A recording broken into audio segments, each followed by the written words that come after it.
ओम नमः सिद्धेभ्यः शुद्धात्मने नमः। नमो जुणाणम। सभी को सादर शुद्धात्म वंदन। आज श्रावण कृष्ण द्वादशी का यह शुभ मंगल पावन दिवस है और प्रतिदिन प्रसारित होने वाले संदेश में से आज जो संदेश हमें प्राप्त हुआ है वह मनुष्य जन्म की दुर्लभता को बताने वाला है।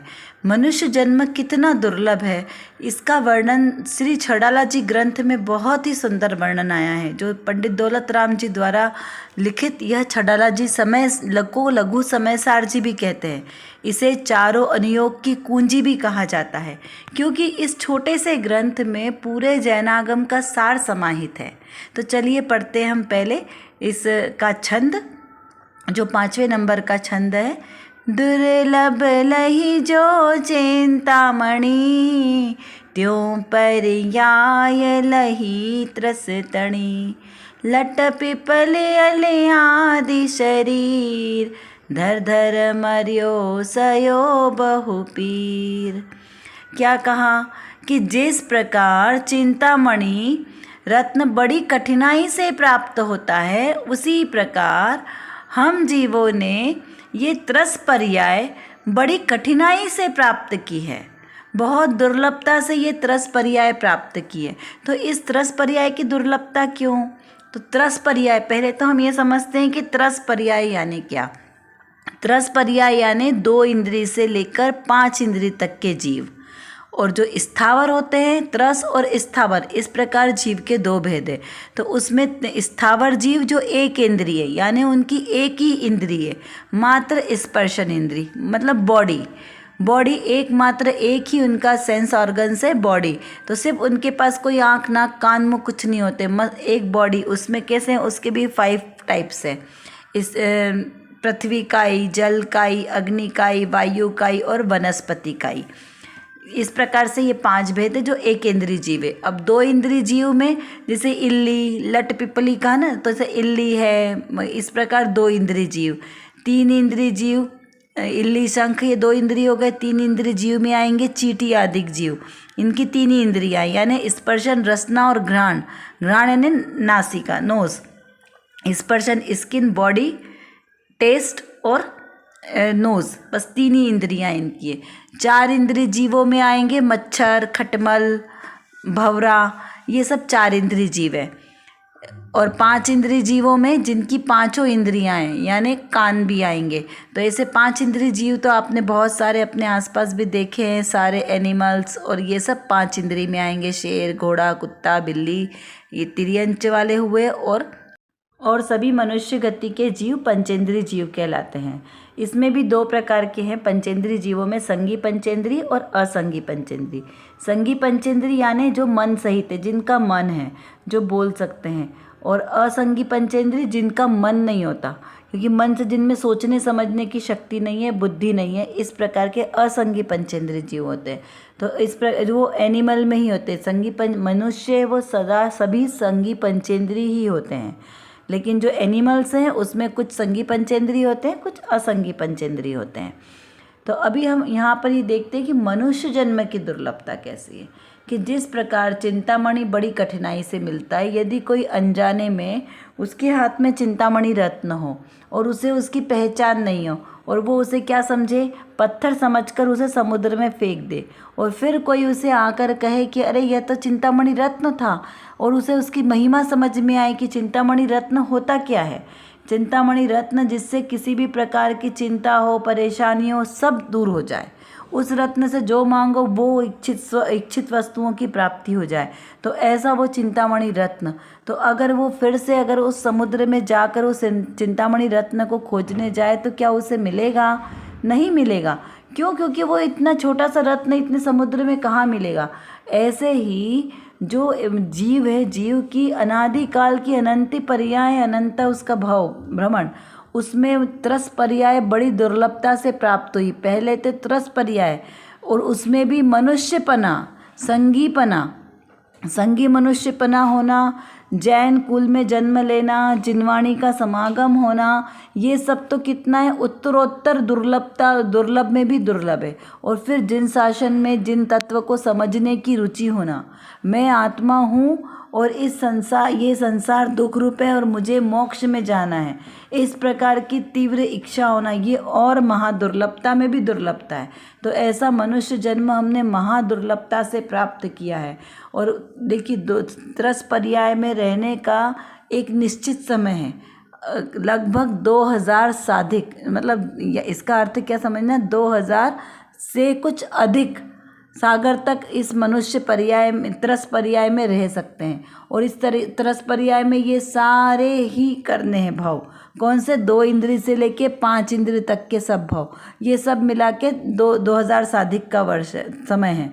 यदि इतने समय में जीव ने अपना कल्याण नहीं किया, अपने आप को नहीं पहचाना, सम्यक दर्शन को प्राप्त नहीं किया, तो फिर क्या होगा, ये सारा इतना समय बिताने के बाद जीव को नियम से निगोद में जाना है। क्या, कहाँ जाना है, नियम से निगोद में जाना है। अब आप सोचेंगे निगोद क्या है, तो निगोद ऐसा स्थान है जहाँ से जीव का निकलना बहुत मुश्किल है, जहाँ अथाह जीव राशि है, अथाह जीव राशि एक साथ बहुत सारी जहाँ पर रहती है, और वहाँ पर एक इंद्रिय का शरीर है, एकमात्र एक बॉडी ही है उसके पास, और ज्ञान कितना है, अक्षर के अनंतवें भाग का। अब आप सोचोगे कि वो जीव तो हमने देखे नहीं है, तो हमें अगर वो जीव देखना हो, निगोदिया जीव, तो हम कैसे देखें, तो जो आलू आदि जो साधारण वनस्पतियाँ हैं जितनी भी, इन सब में वो निगोदिया जीव हैं, बहुत सारी संख्या में। तो वो निगोदिया जीव, यदि हमने आलू में एक सुई को डाला और उस सुई को बाहर निकाल लिया, तो उस सुई के ऊपर जितने, वहाँ पर आलू का अंश जितना लगा है ना, उसमें यदि जितने जीव हैं, यदि उनको हम एक कबूतर का शेप दे दें कि कबूतर के आकार की आकृति हो जाए, तो वो सारे जीव अगर कबूतर के आकार के हो जाएंगे, तो हमारा पूरा जो भारत है, जितना भारत है, वो पूरा भर जाए उन कबूतरों से। इतनी जीव राशि है किसमें, उस एक सुई की नोक में, जो आलू में हमने डीप किया और बाहर निकाला, उसमें जो जीव हैं। अब आप सोचोगे ये तो अकल्पनीय है, ऐसा तो हो नहीं सकता, संभव नहीं हो सकता, लेकिन ये संभव है। क्यों? क्योंकि सर्वज्ञ देव की वाणी में वो सारे जीव दिखे हैं, उनके ज्ञान में वो सारे जीव झलक रहे हैं, इसीलिए वो मिथ्या नहीं है, वो सत्य है। तो वो जीव राशि बहुत ही सूक्ष्म होती है, और मतलब वहीं के वहीं उनका जन्म मरण वहीं होता है अनंत काल तक। एक श्वास लेते हैं, इतनी देर में वो जीव 18 बार जन्म मरण कर लेते हैं। और कब तक करते रहेंगे ऐसा? अनंत काल तक वहाँ पर से उनका निकलने का कोई अवकाश नहीं है। बहुत महापुण्य का उदय होगा तो वो जीव वहाँ से निकलकर त्रस पर्याय को धारण करेंगे।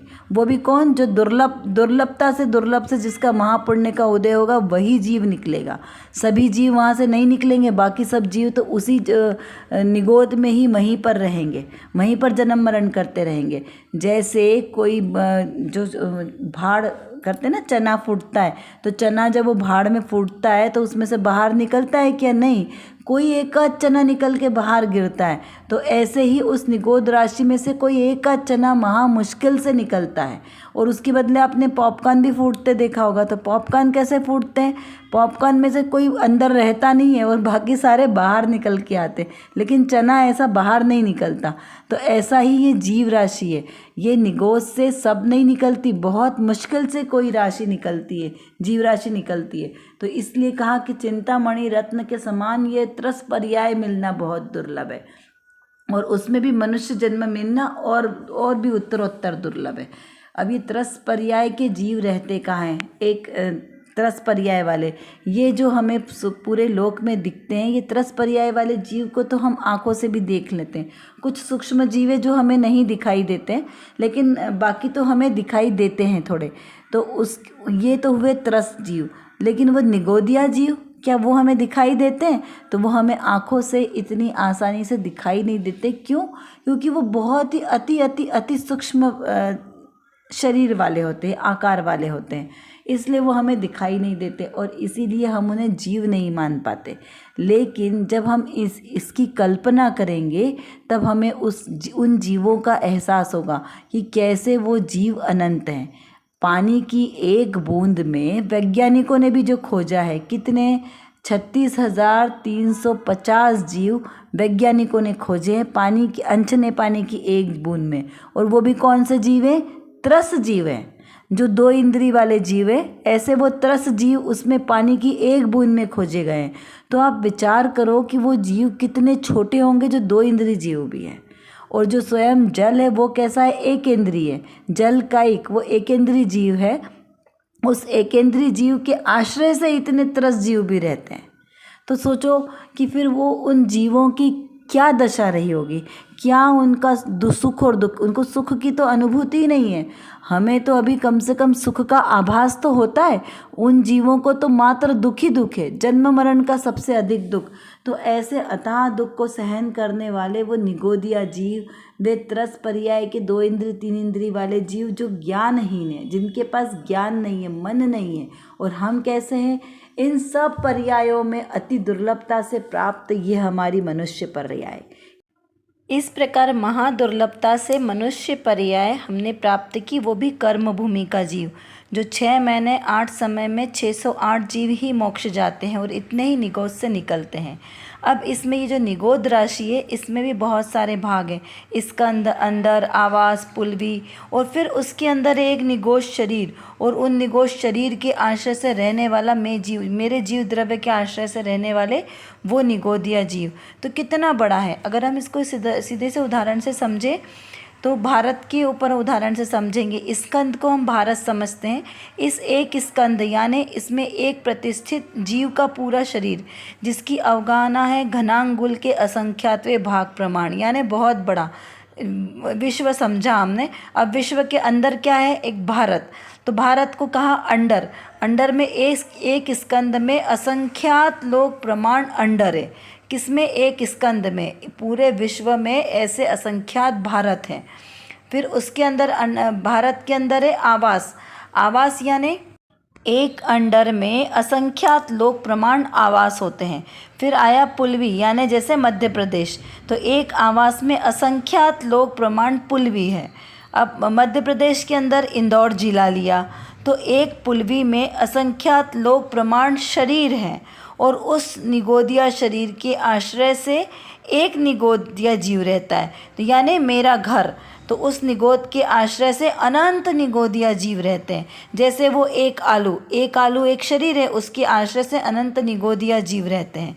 तो अब उसे कैसे समझना? अब उस एक आलू में भी बताओ कितने सारे जीव हैं।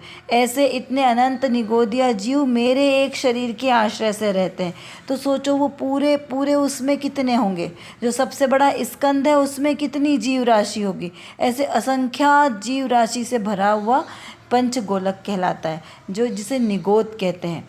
तो ऐसा हमें इसको समझने से हमें क्या लाभ है? हमें इससे पता चलता है कि हम उन राशि में से हम नहीं हैं, उस अथाह जीव राशि में से हम एक बाहर निकले हैं। अत्यंत दुर्लभता से हमने त्रस पर्याय प्राप्त की, और उस त्रस पर्याय में भी संगी मनुष्य बने। और वहाँ पर भी कौन सा कहा? उत्तरोत्तर से उत्तरोत्तर दुर्लभ, जो जिन शासन में जन्मे और जिसे जिन शासन को जानने की रुचि है, वीतरागी सर्वज्ञ देव के प्रति श्रद्धा है, मोक्ष जाने की इच्छा है, और संसार शरीर भोगों से विरक्ति है, संसार में दुख लग रहा है, तो वो जीव महादुर्लभता से भी दुर्लभ वाला जीव है।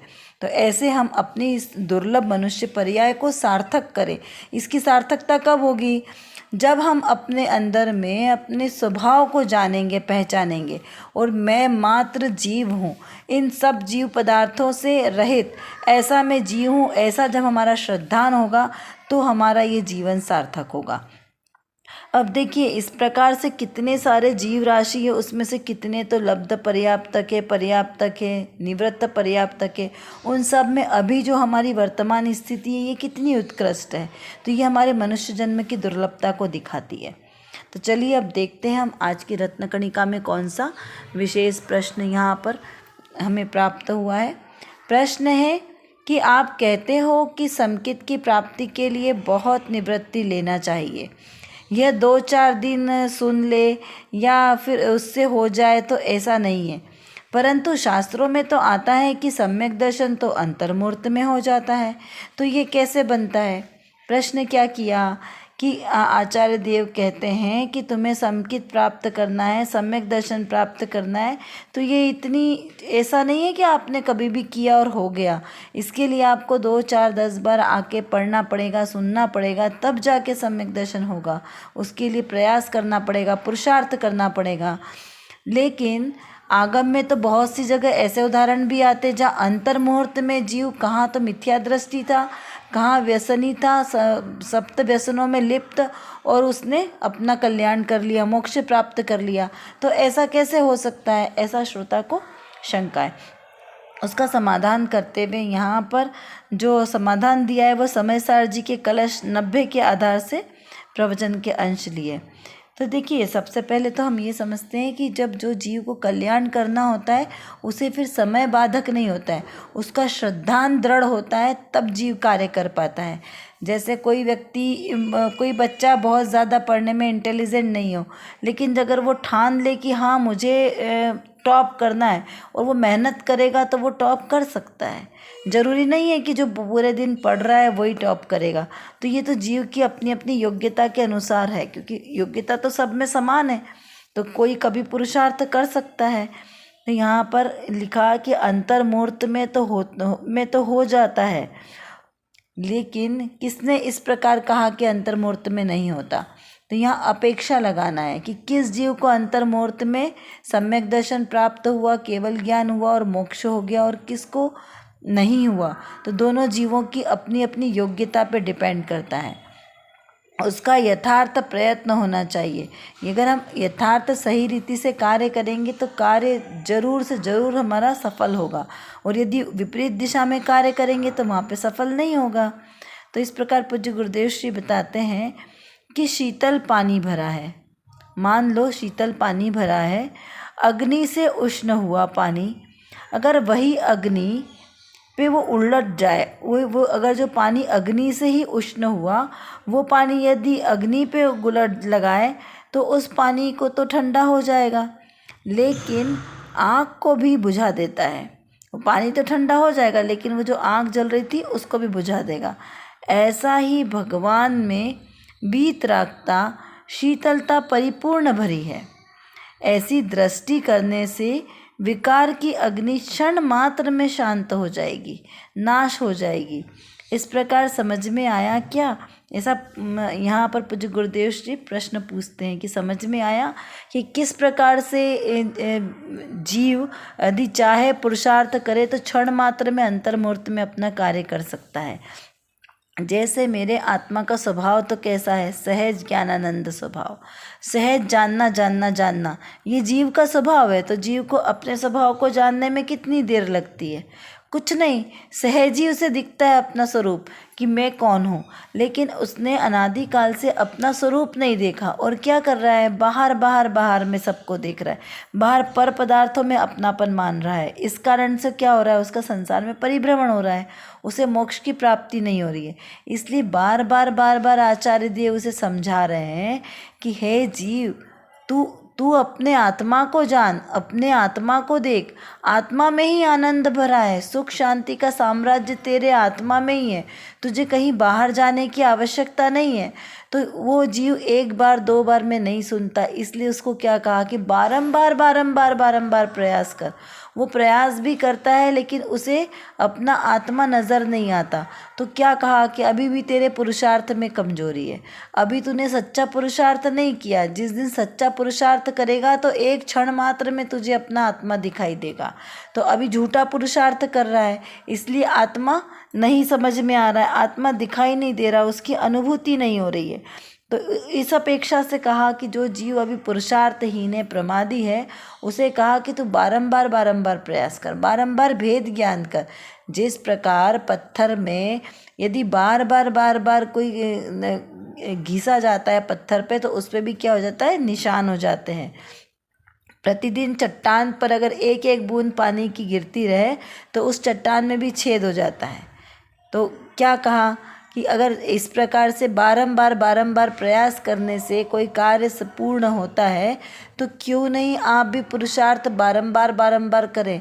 ऐसा विचार नहीं करें कि हमको अनादिकाल से तो अभी तक सम्यक दर्शन नहीं हुआ, तो अब हम पुरुषार्थ क्यों करें। नहीं, बार बार प्रयास करते रहिए तो एक दिन अवश्य होगा, क्योंकि श्रद्धा से ही तो भवन बनता है। ये श्रद्धा दृढ़ होगा जब हम सच्चा पुरुषार्थ करेंगे।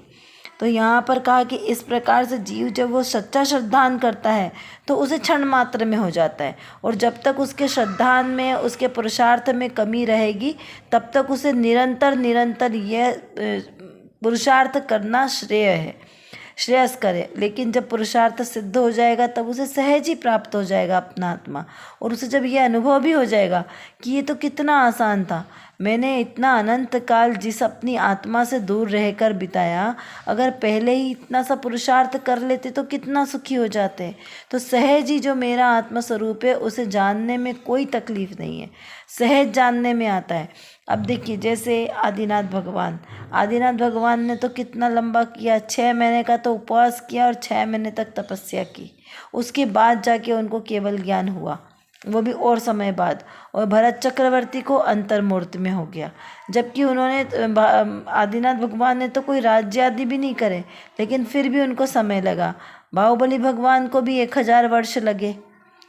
तो यहाँ पर इतना समय क्यों लगा? क्योंकि उपादान की कमी थी ना। उस जो सच्चा, सभी जीव ज्ञानी थे, चरम शरीरी थे, लेकिन फिर भी काललब्धि भी तो काम करेगी। आपका पुरुषार्थ, काललब्धि, स्वभाव, सब 5 समवाय मिलेंगे तभी कोई कार्य की सिद्धि होती है। तो उन जीवों के पुरुषार्थ में कुछ हीनता थी, इसलिए उनके कार्य सिद्ध नहीं हुए। और भरत चक्रवर्ती ने पुरुषार्थ एकदम उग्रता के साथ पुरुषार्थ किया, सहज ही अपने आत्म स्वभाव में स्थिर हो गए, तो उन्हें क्षण मात्र में केवल ज्ञान मोक्ष मार्ग प्रकट हो गया। तो इस प्रकार यहाँ पर मोक्ष मार्ग दुर्लभ नहीं है, जीव का पुरुषार्थ किस प्रकार से हो रहा है उस पर डिपेंड करता है, और उसके पास कितना समय है, कौन सा काल है। तो क्योंकि पूर्व में सारी चीज़ें खचित है ना, कि कब कौन सा कार्य किस समय में होने वाला है, क्योंकि सभी द्रव्य अपने अपने स्वचतुष्टय में विराजमान है। कोई द्रव्य किसी द्रव्य का कुछ भी फेरफार नहीं करता है, एक द्रव्य दूसरे द्रव्य का कोई कार्य नहीं करता, वो निमित्त मात्र है। वो कहने में आता है, आरोप आता है, वो भी कब? जब कार्य पूर्ण हो जाता है तब उस पर आरोप आता है, यदि कार्य पूर्ण ना हो तो उस पर आरोप भी नहीं आता है। तो इस प्रकार यहाँ पर हमें इसको समझना है। मेरा आत्मा तो अनादिकाल से शुद्ध है, शुद्धता और शुद्ध ही रहेगा, लेकिन विकार के कारण जीव अभी संसार में भटकता है। जैसे शीतलता जल का स्वभाव है, लेकिन अग्नि से वो उष्ण हुआ पानी, लेकिन वही उष्ण पानी यदि अग्नि पर डाल दिया जाए तो क्या होगा? अग्नि तो ठंडी हो जाएगी और साथ में वो पानी भी ठंडा हो जाएगा, वो अग्नि को भी बुझा देता है। ऐसा उस पानी में के स्वभाव में ऐसी उसकी सामर्थ्यता है। ऐसे ही जो मेरा आत्मा है, ज्ञान स्वभाव आत्मा, उसमें भी ऐसी सामर्थ्य है कि उसमें वीतरागता प्रकट करने की सामर्थ्य है, क्योंकि वो स्वयं ही स्वभाव से वीतरागी स्वभाव है। लेकिन विकार के कारण जो आत्मा में अशुद्धि आई है, पर्याय में अशुद्धि आई है, तो वो जीव अपने स्वरूप का आश्रय लेगा तो एक क्षण मात्र में वापस अपने वीतराग स्वभाव को प्राप्त कर लेगा। ऐसा यहाँ पर ये संदेश हमें प्रेरणा दे रहा है। तो ऐसे ही हम भी अपने स्वभाव को प्राप्त करें और अपना यह भाव सार्थक करें, ऐसी हमारी मंगल भावना होनी चाहिए। चलिए अब कुछ प्रश्नों के माध्यम से हम थोड़ा सा चिंतन धारा को और बढ़ाते हैं। मनुष्य जन्म की सार्थकता कब है, इसका विचार कीजिए। मनुष्य जन्म की दुर्लभता क्या है, विचार कीजिए। एक निगोदिया शरीर के आश्रय से और कितने जीव रहते हैं, इसका हमें विचार करना है। ऐसा क्या पुरुषार्थ किया जीव ने जिससे सप्त व्यसनों में लिप्त राजकुमार ने भी 7 दिन में मोक्ष प्राप्त कर लिया? ऐसा कौन सा पुरुषार्थ उसने किया? और हमने ऐसा कौन सा पुरुषार्थ नहीं किया कि हम तो भी व्यसन नहीं करते, हमारा तो सप्त व्यसन का त्याग है, फिर भी हम अपना कार्य पूर्ण नहीं कर पा रहे? ऐसा विचार करना है।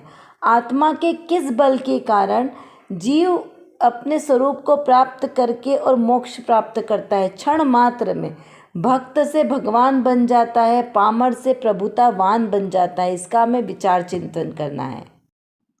कर विचार तो पाम, हम जितना विचार करेंगे उतना ही हमारा विषय क्लियर होगा, क्योंकि हमारे पास समय की कमी है और जानना बहुत ज़्यादा है। और किसको जानना है? अपने ही ज्ञायक स्वभाव को जानना है। तो जब तक हम अपने इस ज्ञायक स्वभाव को नहीं जानेंगे तब तक हमारा कोई भी कार्य सिद्ध नहीं हो सकता। तो एकमात्र जो मेरे अंदर मतलब मेरे आत्म स्वभाव में जो ज्ञान नाम का विशेष गुण है, इस गुण को एकमात्र अपने ज्ञायक स्वभाव को जानने में लगाएं तो निर्विकल्प दशा की प्राप्ति होगी। और इस निर्विकल्प दशा के ही आश्रय से हमें शाश्वत सुख की प्राप्ति होगी। तो वो शाश्वत सुख हमें प्राप्त हो, इसीलिए पुरुषार्थ करना आवश्यक है। उसके लिए व्यवहार से तो सच्चे वीतरागी देवशास्त्र गुरु का आश्रय लेना योग्य है, और निश्चय नय से मेरी निज शुद्धात्मा का आश्रय लेना ही सर्वश्रेष्ठ उपाय है। अभी के लिए बस इतना ही। विशेष चर्चा हम आगे की कक्षाओं में करेंगे। तब तक हम अपने आत्मस्वरूप को जानें, पहचानें और उसी में लीन रहें। इसी विशेष मंगल भावना के साथ आप सभी को सादर जय जिनेंद्र।